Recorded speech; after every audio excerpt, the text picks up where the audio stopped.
तो hello guys, मैं हूं नवीन और आपको पता होगा कि मिस्टर इंडियन हैकर के 16 फरवरी से लेकर 17 फरवरी तक एक भी वीडियो नहीं आई है।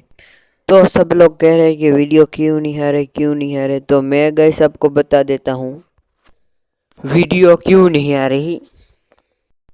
तो गाइस आपको पता होगा कि मिस्टर इंडियन हैकर उनके पीछे शायद वीडियो नहीं आ रही, उनके पीछे दो रीज़न है।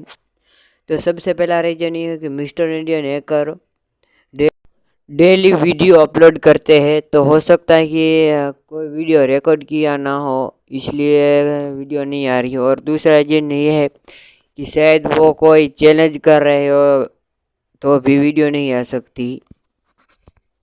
तो आज के लिए बस इतना ही। और गाइस ऐसे ही नए नए अपडेट जानने के लिए इस चैनल को सब्सक्राइब कर दीजिए